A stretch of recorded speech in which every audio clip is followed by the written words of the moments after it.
Hello, and welcome back to the Talk No One Talks About, where I bring you bits and pieces of all the uncomfortable, unpopular conversations, one episode at a time.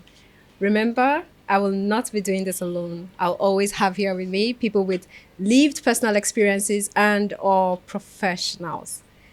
Speaking of professionals, today I have here with me very awesome. Tell us. Let's Hi. meet you. Hi. Just go. All right. So my name is Angel. Hi, Angel. I'm a psychotherapist. That's what I do. Yeah. And I've been doing that for, I think, going on 6 years now.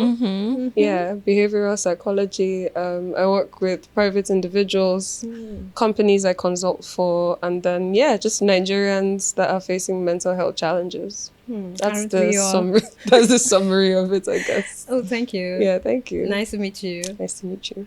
Hello, Hi. my name is Hanu. Hello, and Hanu. I'm a clinical psychologist. I also create content around like mental health and just provide a sort of 101 education on people's experiences about mental health and some topics online on Instagram and TikTok. I also wrote a journal called Messily Living. It's a therapy journal. It's very cool. That's Okay. what I'm really excited about. Oh, yeah. So we would really appreciate the TikTok handle so we can. It's called Us Therapy, US Therapy. Oh, US therapy. Yes, Nice. us. Nice. Us therapy. Yes. Nice. So today we'll be discussing mental health and LBQTI individuals. Interesting. Really Really interesting because I'm looking forward to learning a lot from the both of you. I've been so excited for this. So I want to ask, what do you think are common challenges or maybe not common, just challenges particular to this community as far as mental health goes? So I think when you talk about issues, I like to think of issues systemically, right, as opposed to like standalone conversations.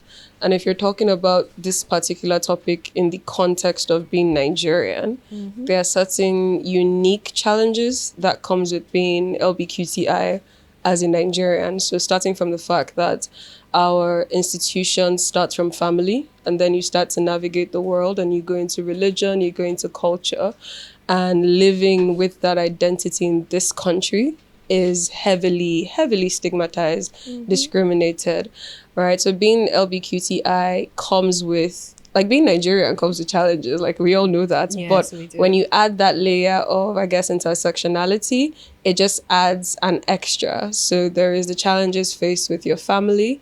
There's the internal struggle, especially if you're brought up religiously regarding such topics. Then there's navigating the world, friendships, peers, adults, and all of those kinds of things. Workspaces, you know. So it's a very layered topic, and I think it should be treated as such. So yeah, systemic conversation, basically. Okay.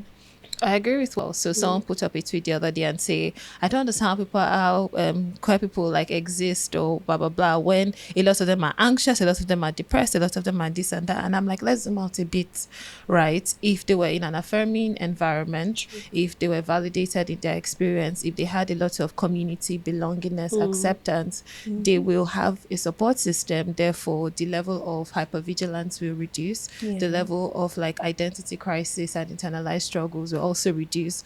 So having that sort of correlation is not really valid when you say like, oh, the higher the person's queerness or the more likely they are to experience anxiety and depression, rather than saying the more they exist in an more accepting in a discriminatory community, the more likely they are to experience this sort of mental health distresses. Yeah.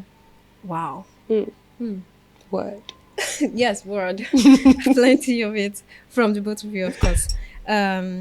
So what I think my next question has quite frankly just been answered, right? Because I was going to make us go into what we consider as contributing factors, right, to these issues that are particular to queer folks and queer people and people in the community. You've talked about the environment. So, Angel, would you like to tell us anything else?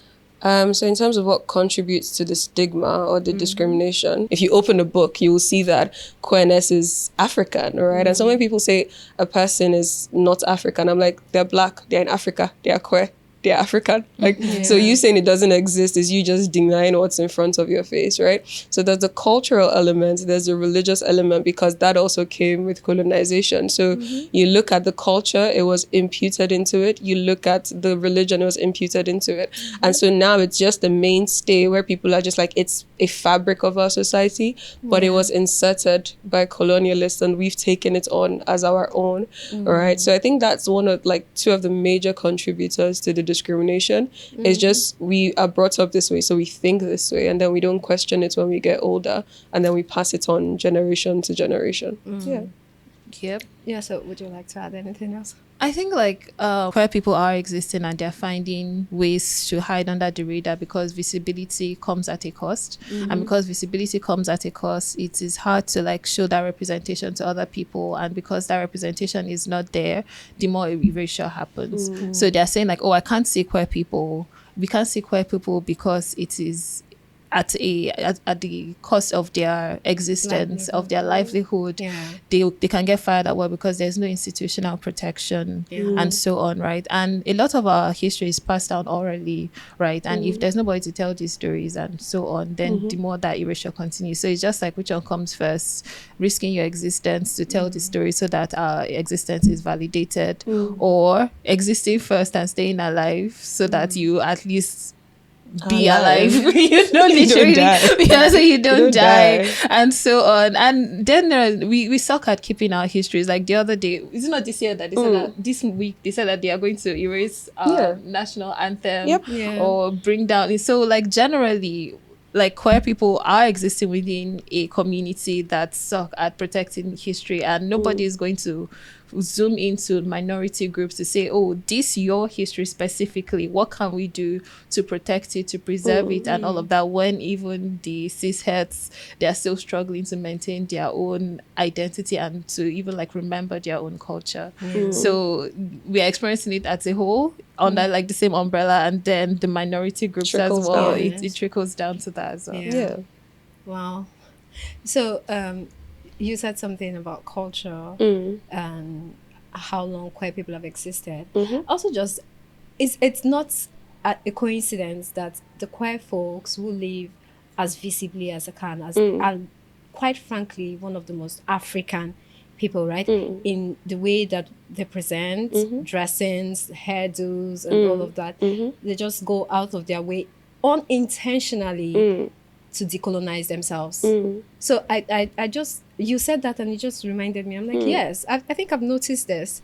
And it's like, if everyone else would just take a look at queer people, you would see that, oh, these people are just quite frankly being themselves at every point in time. And they're arguably more African than the people who say, oh, this, what you're doing is un-African and your way of life is so weird and Western and different from us. So let's talk about mental health, again, with the minority queer groups, but like on a more personal note. I'm talking relationships and navigating like personal friendships and relationships, right? First of all, what would you like to say about that?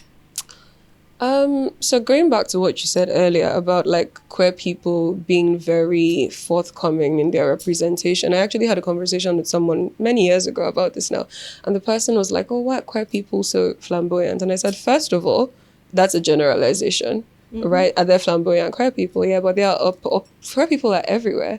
And I think one of the things I realized, I was actually speaking at TS some years ago, and we're having a conversation about like how queer people exist at every cadre of society. And I realized for a very long time, there are people who only see queerness on their social class. So it's like, oh, there's queer people on this social class, but the person frying a car in front of your house could be queer. Like the bus driver can be queer, right? So this thing of, oh, queer people only exist on this strata of the world, it's a lie. There are queer people high to low, low to high, like everywhere, right? And the second thing is when you have lived a lot of your life under coverage or under shame or under a table or whatever, when you're finally able to express, it's like years of pent up holding in. It's like Yes. you've been holding your breath since you were a kid. Like a lot of us, started getting like emotions and stuff like as children, right? Teenagers, right? And then you've pressed that and pressed that and pressed that and pressed that. And then one day you're just like, you know what? I'm going to breathe, right?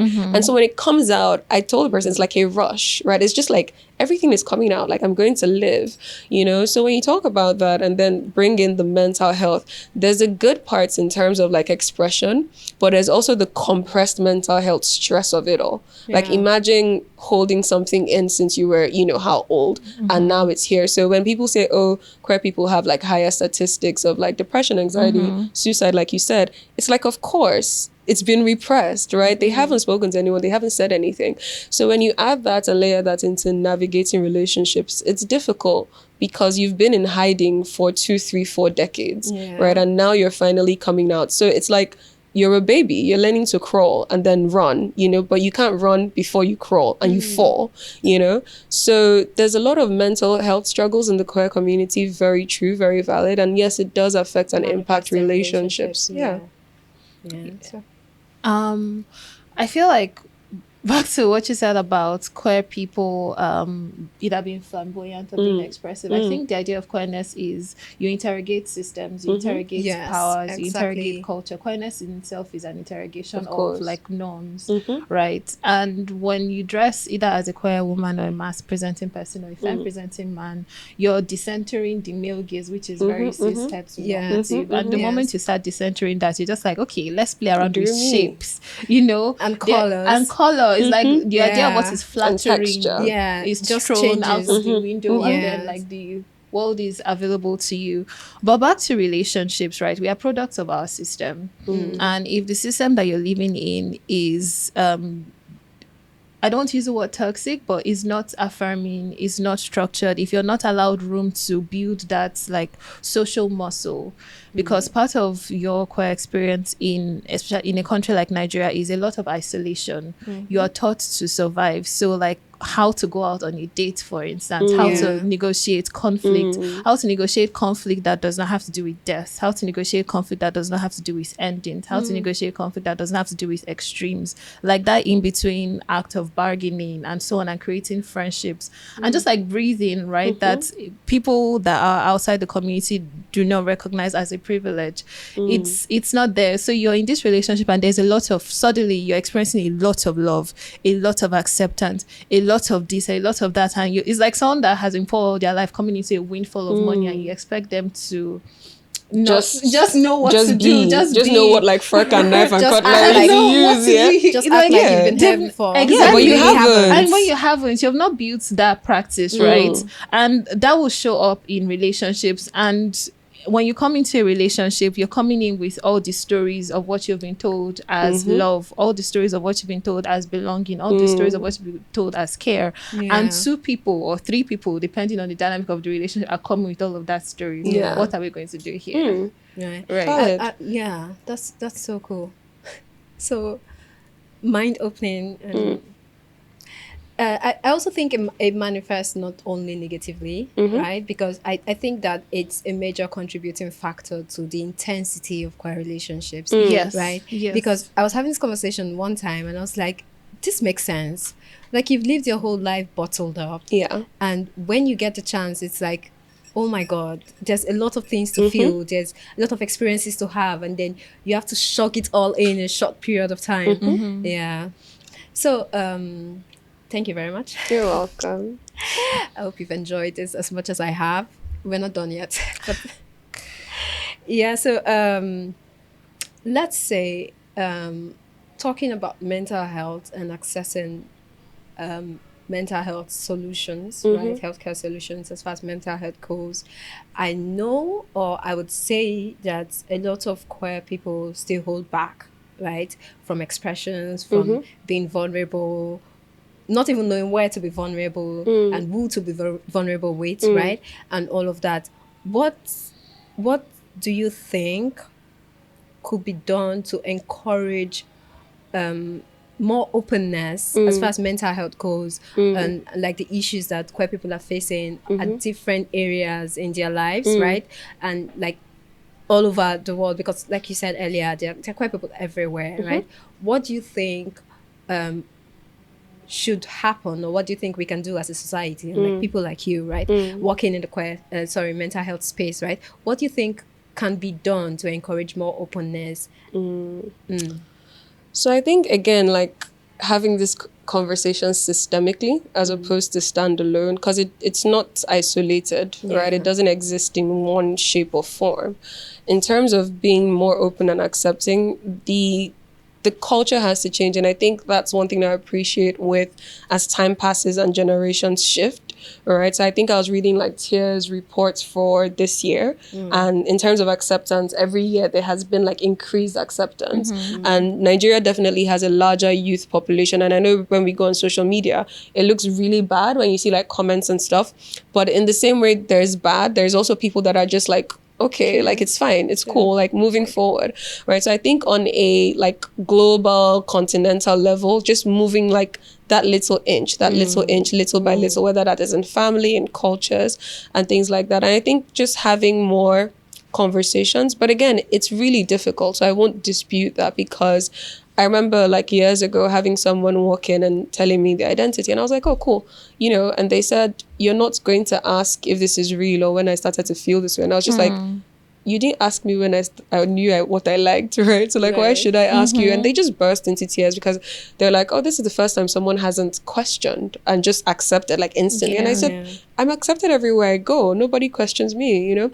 And just the privilege of that, you know, not having to be interrogated or questioned as to when did this start, or when, you know, and pathologized, like she said. So I think on that level, it's just like acceptance, right? But I don't even like that word. Because like it's upsetting. Like, what do you mean I accept? Who am I? Who am I to accept? It irks me, but it's used in lingo, but I don't like it.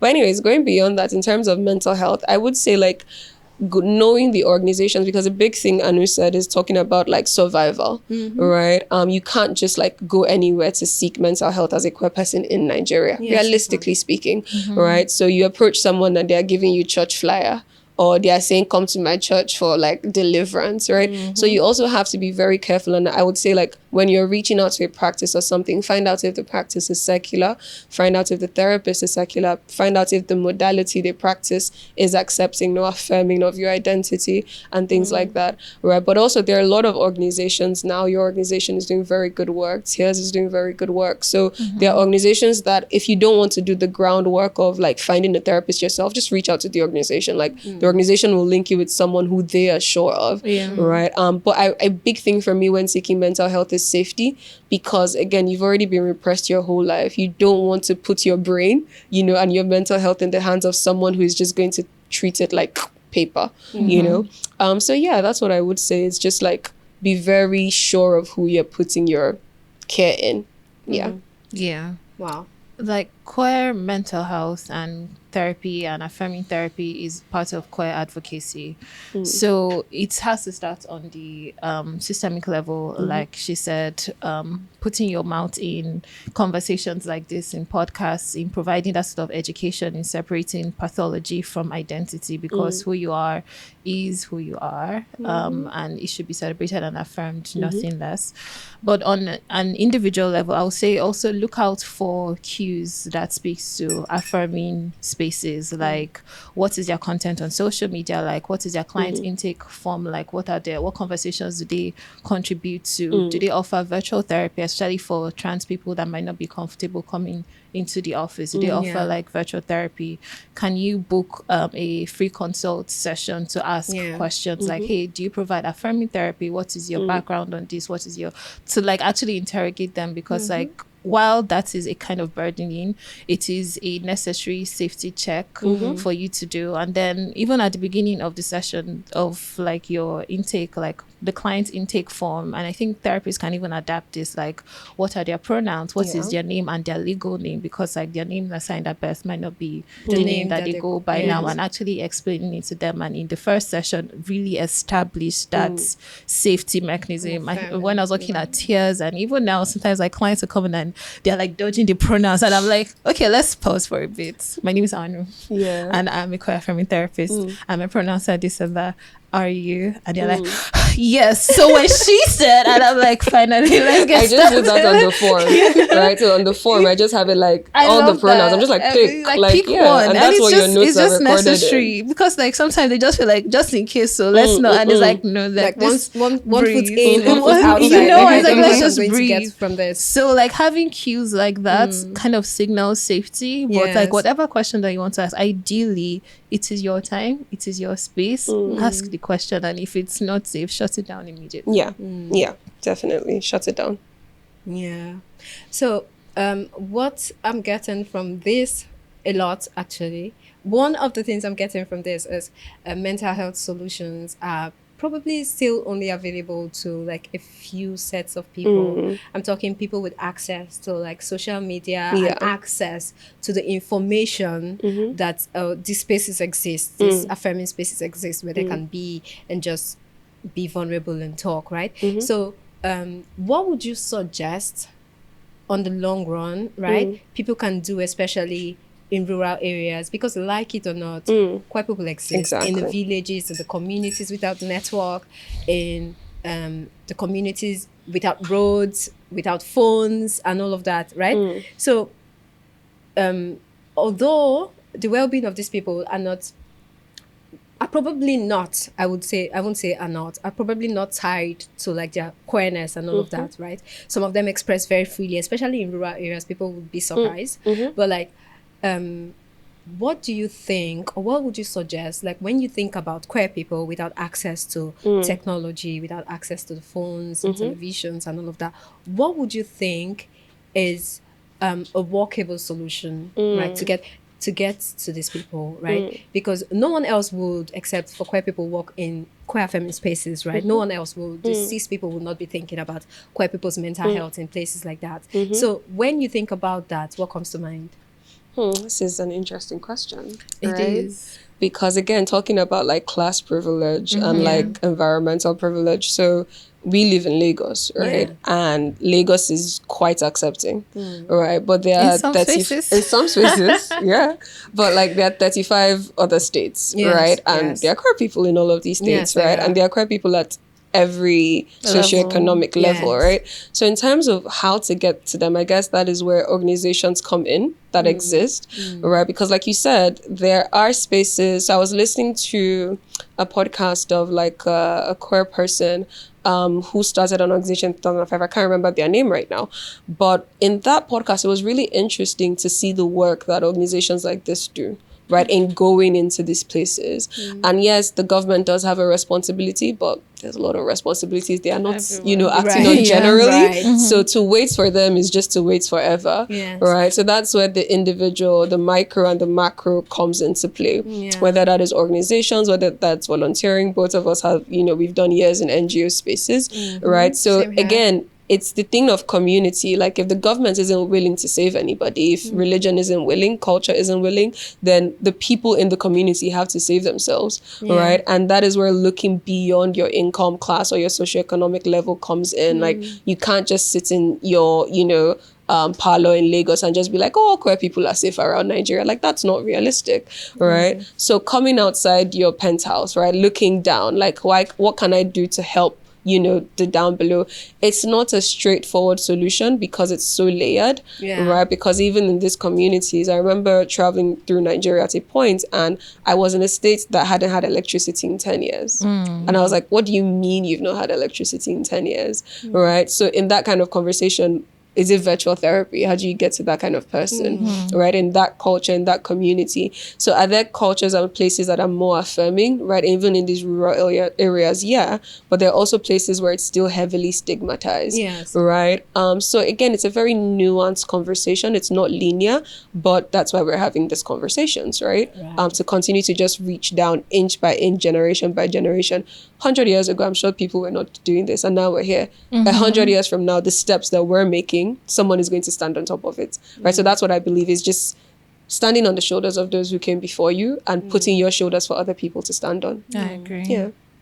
I like So- that. so I like poetic. that. Yes, I like that. And I think that like queer mental health goes beyond therapy offices and like even talking directly about mental health. Sometimes people are in like the food, clothes, shelter stage of like their motivation. If you're looking at the hierarchy of needs, Yeah, and Maslow's. and when it comes to like partnering with NGOs, it might just help to like donate funds to like getting their needs sorted and like making sure that their well-being is okay and like they have access to books that have some of this representation or have access to like content in whatever form, whether it's on the radio, leaflets, whatever that is affirming, or even like physical health stuff that tends to like their physical health and well-being, because there's always someone that is alive and well that can have conversations about like exploring their identity.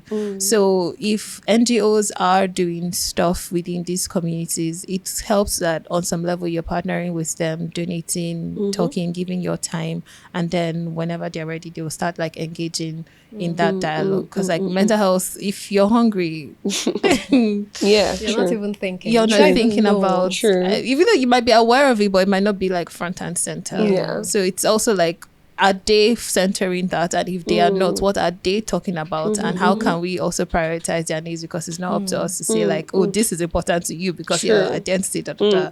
Yeah. Wow, this has been really, I would say, exciting and mind-opening and very practical conversation. Thank you so much for your time. Thank I think I you. have one last question.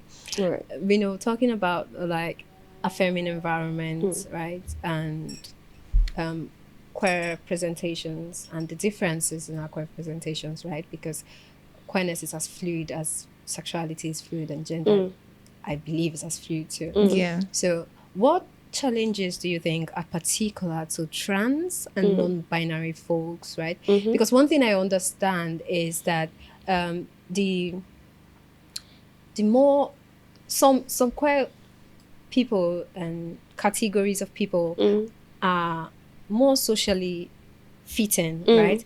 Because you walk into a space and people are not exactly thinking what's going on here, Yeah. right? Because your presentation is not one that's just, You fit in. yes, you fit in. Simply put, you fit in.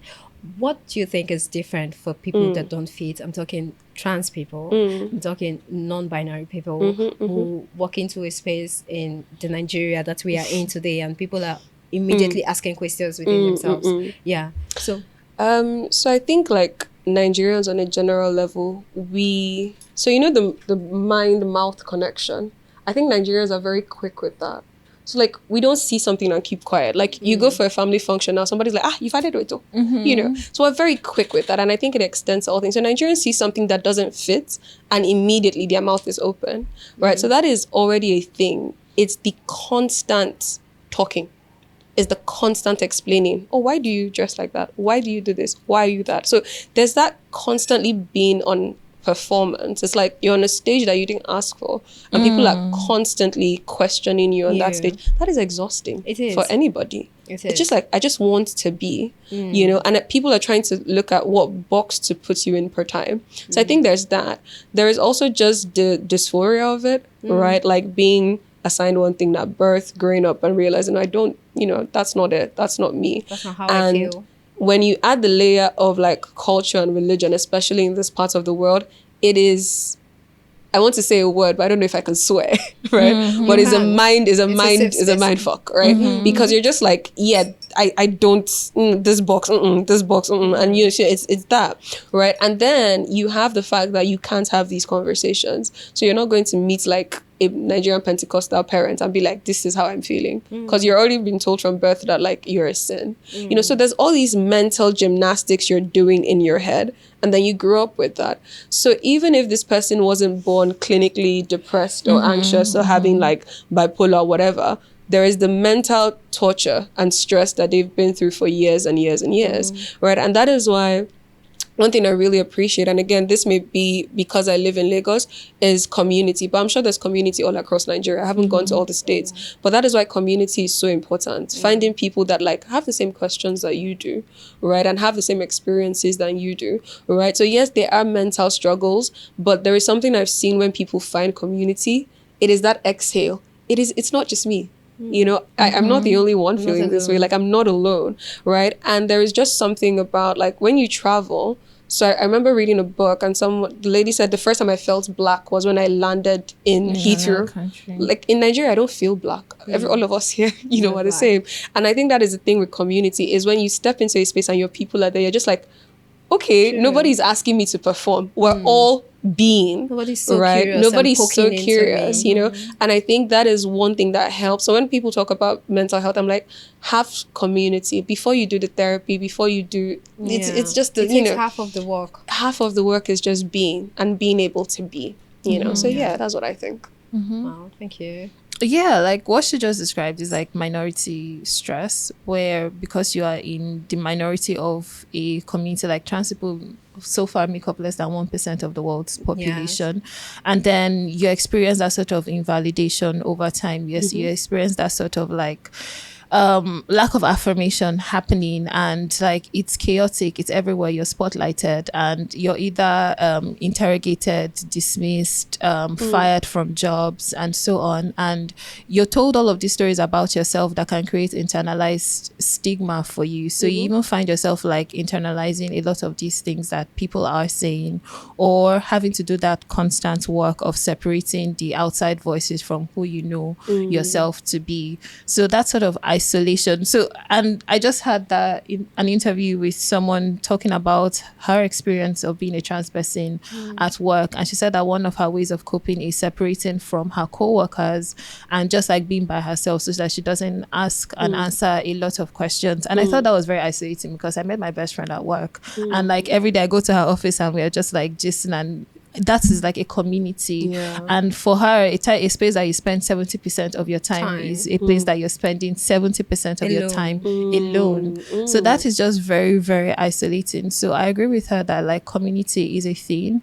Having spaces that affirm your identity is a thing. And also for people that aren't trans, like doing the work to understand like the trans experience, understand and not put the burden on them, and not like have that sort of cis fragility, like, oh my god, I'm an ally, so therefore I would not do this. And it's just like, carry your curiosity elsewhere and don't ask them questions all the time, because it's very exhausting, not just having to validate yourself but also to explain yourself to people that are affirming, right? It's just a lot of work to do, and sometimes you need that rest, and it is our work and work of like cis people to give them that sort of space to breathe and like watch content, read books, and like take that work away from them. So I'm so glad you said that, because I particularly do not like it. I do not like the idea of having to baby people into it feels a lot like begging. It feels a lot like you're an object that's being poked around with odd questions, because I feel like everyone